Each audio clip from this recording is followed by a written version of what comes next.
found. I tell you though, finding one that ticks all the boxes is second only to possibly the meaning of life. So just what pointed those three boys in Madison, Wisconsin in the direction of Edinburgh, Scotland at some point in the mid-90s could only be described as fate.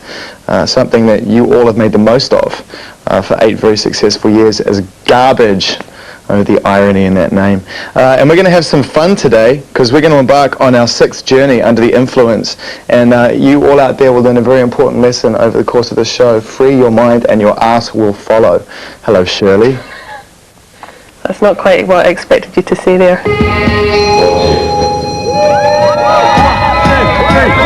Let's keep it simple. Can you think of sort of one early musical memory that when you were growing up in Scotland that you remember about music? Define music for you. The first, I mean, I've said this in many interviews before, the first musical memory I have of music really affecting me was watching my mum sing. And she sang in this sort of concert party, and I was sitting there with my sisters, and I sort of heard her sing, and it made me sort of look at my mother in a different different way, and I sort of realised how powerful music was and where it could take you. I mean, I grew up learning piano and singing in the choir, and then I played violin and played clarinet in the school orchestras and so on and so forth. It was just something that sort of was made to do, and so I didn't really get much pleasure out of it, and it wasn't until me and my girlfriend started listening to David Bowie and Adam and the Ants and The Clash.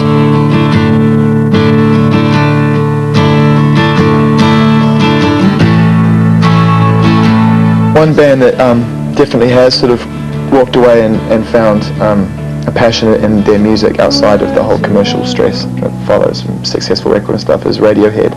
So influential.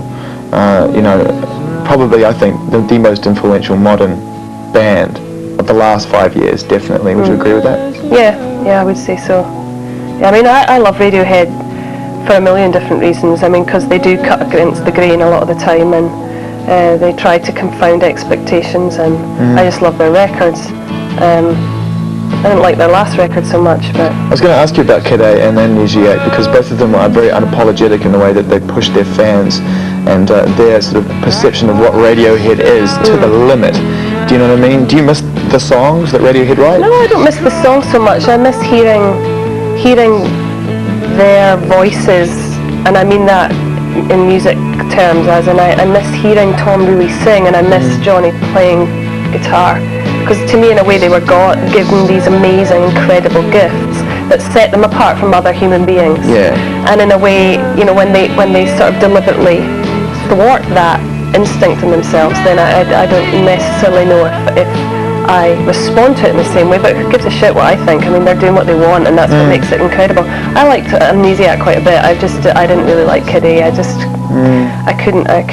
just couldn't connect with that for some reason. But I mean, all their other records I just think are amazing, and The Bends is without doubt probably my favourite record of the past decade. What's your favourite track on that album? Does it change? Oh, all the time it changes.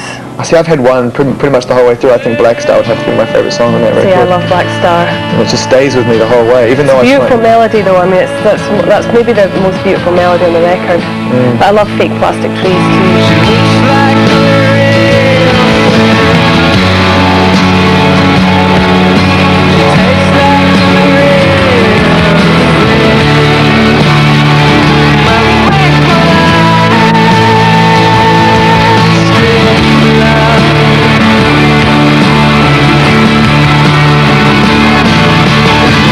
They did walk away from that to a certain extent, and they did it consciously, and they've made no sort of apologies about it, like I said. And I think a lot of sort of bands, a lot of their peers, almost, I wouldn't say resent, definitely admire the way they can wig out and still retain a fan base. Do you know what I mean? Have you? Well, it's definitely a luxury that they have that seems particular to their band, you know, but they deserve that, and I think they've made such incredible records that their fans are bound to them. You know, it's kind of like a pact that you make almost, and so that has afforded them a certain freedom, because they've made such a huge impact on so many people that does buy you time and does buy you your sort of creative license to do whatever the the hell you want to do. I tell you what else, brought them that, as I think, was the fact that they walked away from touring OK Computer and they were burnt out, and they were just, it's either break away from this altogether or break up altogether. And I think you guys, I don't know, I don't want to speak for you, but I'd imagine after touring, version 2, which you guys really put the effort in, you toured really hard on that record, that you felt pretty burnt out. I've read in various interviews you did. Yeah, I mean, it's hard not to burn out during touring because it's a sort of bizarre, inhuman way of living, and you're stuck in a tiny little bus for a long, long time with a bunch of people that you start to loathe slowly over the months. But I think we're very different from Radiohead in that they have often seemed to have trouble enjoying themselves playing live, and that to us that's the cookie, that's the Mars bar at the end of a bad day.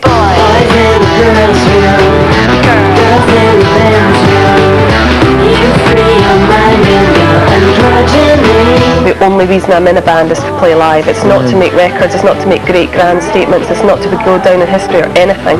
It's to go and connect with people, and because that's what fills me up. That's an incredible revelation to have as a musician. I would say that an enormous amount of people who start making music, I know when I did, and looking back on it, just needed a certain amount of attention and gratification. Oh, well, that too. Right. I was going to say, if you want that balance and that sanity and you don't want to go on the road, why do we crave this sort of attention as musicians? But I can get attention anyway. I'm an attention seeker. I'm a loudmouth,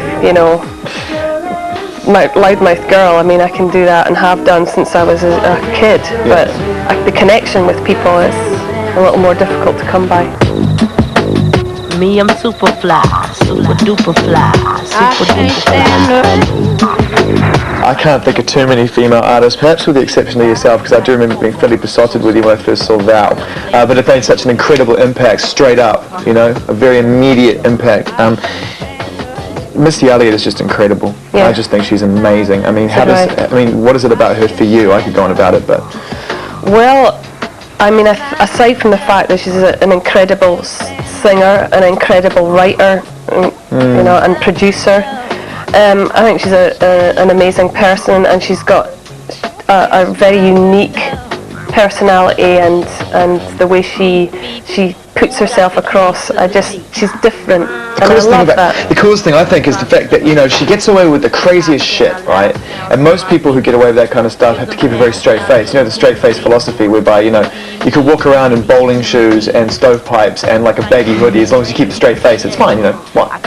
But she's always smiling. But she still gets away with this kind of nonsense. Do you know what I mean? Yeah. I mean, I think because she's really smart and she knows the joke, but she's having a great time, and she's a freaky little cat. Then you get that sense of sincerity off her, and she can get away with murder. She can wear a purple, studded leather outfit, which would look horrendous on everybody, and she just pulls it off with great charm. I mean, she did make it cool to dress up, to have fun again, especially in hip-hop. For females in hip-hop, I think throughout hip-hop's history, women have felt like they've had to be quite staunch. They try and fight the man's fight, and Missy's doing it on her own terms. She's doing it her own way, and that's what makes her incredible and insanely influential. Totally, and you talked about her style, and style is an important thing for Garbage. You like style. You're a stylish person. It's not style. I don't give a shit about style. I want to see people doing things differently from the crowd.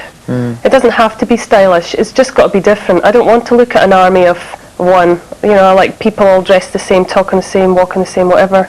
It's boring. It's like becomes a uniform, a safe uniform for people to hide behind, and so I don't care if somebody's not stylish as long as they're doing their own thing. Got this in pocket, gunpowder, I'm gonna use it. What's always nice on this show, I think, and it's happened a few times, is when the people we talk to, they give a nod to a mate. And you get on pretty well with Chrissie Hynde, don't you? Mm-hmm. Yeah. Isn't it strange when the people that you admire for so long end up admiring you back? Oh, I don't know if Chrissie admires me back. Oh, come on, if you're friends, she must do. She's not going to look down on you if she's a mate. Do you know what I mean? No, I don't think she looks down on anybody. I think she sees a kindred spirit. I mean, I think when you... It's an admiration of sorts? Yeah, I suppose so. I mean, I just can't imagine that it's the same kind of love affair that I would have with her. You're still in awe of her, obviously. Yeah, I respect her enormously. I don't think there's ever been anyone like her. I don't think there ever will be someone like her. I think she's incredible and really inspiring. And to this day, I just read an interview with her when I was up in Scotland last week, and to this day, she was making me piss myself laughing. She's a cheeky, irreverent monkey. Going my imagination, 'cause I gonna make it see nobody else here, no one like me. I'm special, so special. I gotta have some of your attention, give it to me. Most of the female artists on this list are definitely survivors. You know, we're talking, Chrissy Hind, Patti Smith. Eventually, we're going to get around to PJ Harvey. The frailty and beauty of women, which is for a long time throughout history has been your gender's raison d'etre. You know, it's not a big turn on for you, is it? You're like.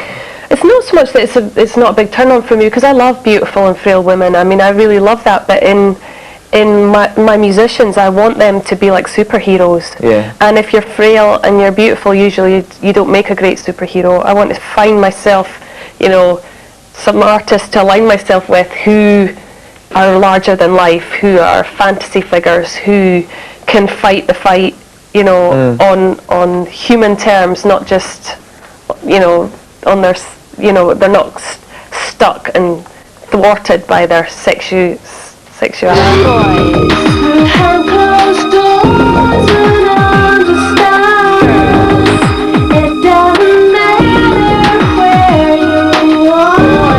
Speaking of survivors, both authors on this list have taken personal tragedy and struggle and made it their life's work, really, haven't they? I mean, there is a sort of therapeutic nature, both for the authors and for those that read them, in the work This show's a really good idea. This show. Yeah. Isn't it great? It really is. I told you came in like, yeah, go on, prove it. I told you. I forgot that this is what this was going to be about. I forgot that we were actually going to talk about music. Isn't it refreshing to not have to talk about yourself anymore? So there is a therapeutic nature in the works of J.T. Leroy and James Elroy, isn't there? Yeah, they've had crazy lives, and they've found relief through art, which I think is pretty amazing, at the risk of sounding like a pretentious asshole. Oh, it's great. Pretension is excellent. Okay, goody. I'm your girl.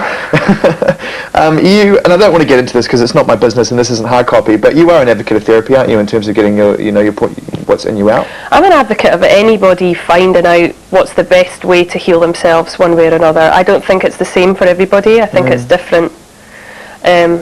But yeah, for me personally, going in and paying a man to rev it for his services. It's a great feeling of empowerment. Makes me feel good momentarily. We're just going to cut that bit out and use that as the promo item for the show, and we won't give it any context whatsoever. Go. Bang, up go the ratings. Watch it happen.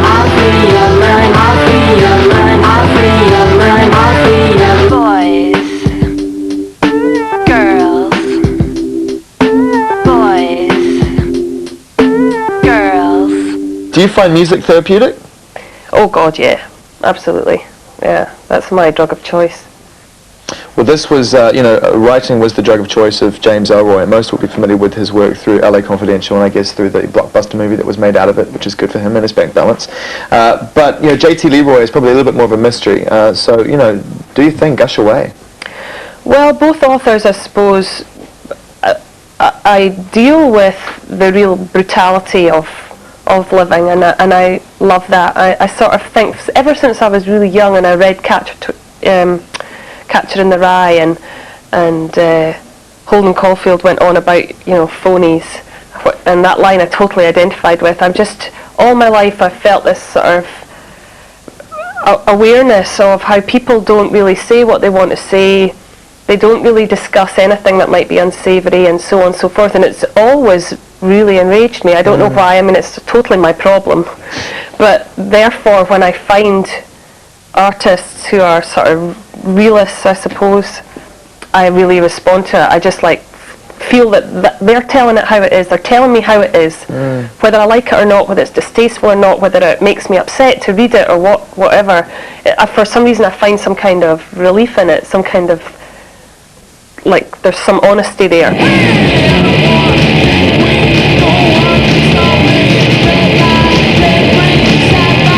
not alone in choosing PJ Harvey.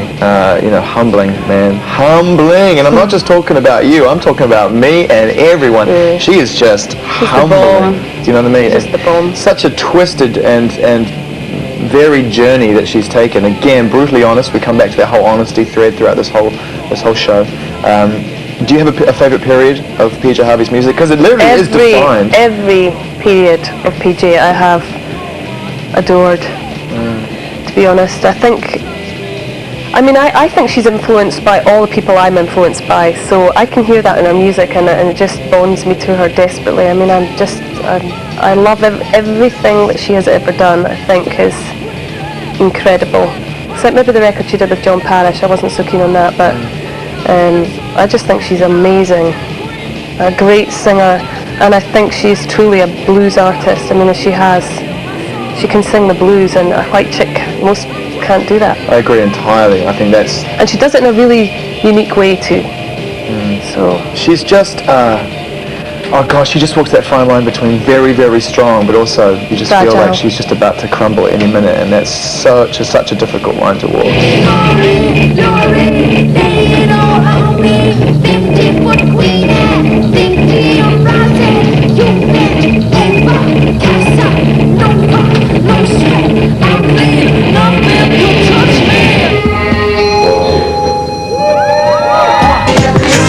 Again, they run against the grain of a lot of hip-hop artists and rap artists. They sort of pull down that whole testosterone-driven... You like your hip-hop fun? I like it fun, yeah. I like it unconventional, in inverted commas, and I think they're like Missy. They remind me of Missy, except they're the male equivalent. They're really flamboyant, they're really cheeky and irreverent, and... Boy, they pull off some crazy outfits as well. They have great songs. They've got really great hooks, and they're really... individualists, and they're not homogenized. A lot of rap's really, hip-hop's really homogenized. It could be a million different people. Yeah. But the minute you hear their records, that's our boys. And they're also one of the only hip-hop groups I know that have their pre-production studio right next to their very own lap dancing pole in their studio, which I just think is... a stroke of genius. I wish I had one myself. In the very incredibly unlikely event that anyone makes a movie about garbage, go ahead, have a laugh. Who would you like to Jennifer play you? Jason Leigh. Good answer. You've thought about this? I've been asked this a million times. I've got my answer just like that. Bollocks. That's two questions I've asked you that you've been asked a million times before. No, but you asked them a certain way. It's kind of charming, actually. There you go. Okay, let's get on to movies then. I know that you gave me 3 directors. I'm going to make it that easy on you. You've got 3 movies to choose from. In one afternoon, you can only go see one. And one of them's a David Lynch film, one of them's an Almodovar film, and one of them is a Coppola film. What's it going to be? All About My Mother by Pedro Almodovar. He's an amazing, amazing man as well. He's so super cool. I got to tell a very quick story. When I was working at the MTV Awards last year, I interviewed him very briefly, as is always the case in those things, for the internet. And there was a Spanish, I think it was a Spanish VJ who's a she-male, but she's a drag queen. I know, we were just talking about her yesterday. Right, yeah. And she came on it, and I had to interview them both because they're both Spanish, right? And after about 2 minutes, they just started flirting and uncontrollably. So I just sat there, and they just started interviewing each other, and then they walked off arm in arm down the corridor. Well, you know what they call that tranny? What? The man-eater. So maybe she's living up to her... Maybe she had a little Pedro on toast the next morning. Good on her. Yeah, I was sitting there just like, makes my job easier, and this is great. It was like fly on the wall, a little sociological experiment. She's beautiful though, isn't she? Yes, she is. The stubble's a wee bit off-putting, but she's really beautiful.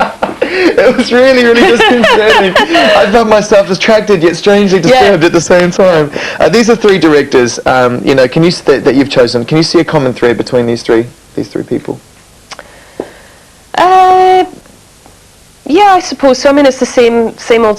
It's what I would say about all the people that I'm drawn to. It's the same thing. There's a sort of realism and brutality in what they do, and yet it's very, very beautiful. I mean, I love the sort of... They all seem to touch on sort of the under what's going on underneath the surface. There's the sort of... There's what we see on the top, and then what's really going on underneath. And again, I that's just my experience of the world. The world is not, in my experience, a lovely, happy, shiny place where everybody's really nice to each other, and we're all loving, and we're all up front. I mean, it's full of subterfuge. I know when to talk.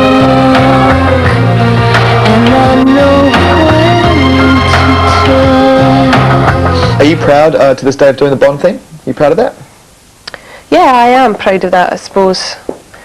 It was pretty exciting to be involved in that, just because I'm a huge Bond fan. You know, I grew up in Scotland, where Bond is a big deal. Yeah. So to be asked to do something like that was a honour, and it was a frictious experience, but I'm glad I did it. The world is not enough, but it is such a perfect place to start my love. A band that would have done a killer Bond theme, in my opinion, killer, is Roxy Music. They would have nailed it, I reckon. Fashion, glamour, cinema, pop art, perfection. Now these are a handful of qualities that I think that Garbage share with Brian Ferry and co.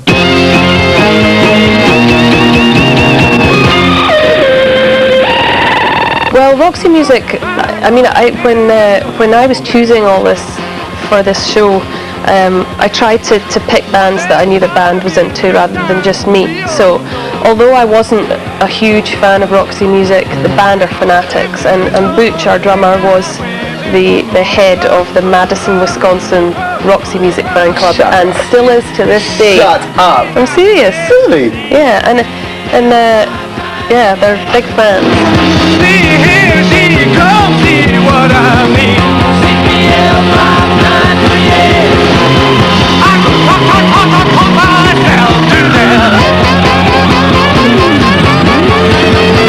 But I believe I would only waste my breath. It doesn't surprise me that you picked it on behalf of the boys, really, and let's be honest, very kind of you to do so, seeing as they didn't make any fucking effort to bother showing up at all. Yeah, but fuck them. I'm glad you're here. There is a perfection in the work of this band. The records they released, especially in the latter period of their sort of very creative era, were just meticulous. Yeah. Do you know what I mean? And God damn, those boys like meticulous records, don't they? I mean, it can't be easy on your constitution. I don't think so either. I think they maybe need to loosen up a little. I think something really traumatic must have happened to them in their childhood. Fight the power! We've got to fight the powers that be!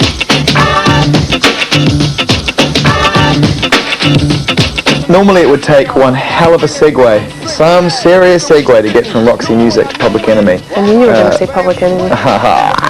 But you got hell of a taste, Shirley, and God, I could just talk about Long Island's Finest forever. I mean, this is a band that shaped my life immeasurably. What do you want to say about PE? Well, again, I mean, this is a sort of band love, I think. They were incredibly influential, and not just, in hip-hop and rap and R&B and God knows what else they've sort of spearheaded and influenced, but their production was what really blew the band's head away, and their sampling and so on and so forth. I was just too young for punk. I missed punk completely, and it just went over my head. And so this was the first time when Public Enemy came out. It was the first time I realised something amazing was happening. I didn't know what or where it would go or anything, but I was like, this is danger, freaky. wasn't it? I've never seen anything like it, and it turned everything and everybody on their heads. The PE, I think, oh God, this is really hard for me to say. They were eventually crippled, by an inner struggle. All of what they put forward, the whole strength and everything, it just imploded. I think they just imploded under the pressure of it all, and personal decisions made kind of led to a very ungraceful departure from the public eye at the end of the day, which is really, really crap. How important is it for you, and the rest of the boys to control the manner in which you guys bow out? Oh, I don't think I can't speak for them, but I don't give a shit how we bow out. I don't really give a toss. I mean, that I think in some ways it's a very male sort of obsession, is how are we going to be viewed in history? I don't give a shit. I really don't. I want to have really good fun here and now, and if it stops being a laugh, I'm out of there. Whether it's dignified, undignified, whatever. It steps on people's toes too bad. It's just like, it should be fun. Bands should be ultimately just a blast. They shouldn't be about business. They shouldn't be about ego. They should be about having a good time. George Harrison, God rest his soul, said something along the lines of, and I can't quote him directly, that the world gave the Beatles fame and wealth and success, and the Beatles gave the world their nervous systems. What have Garbage given the world after 8 years? I have no idea. Cut.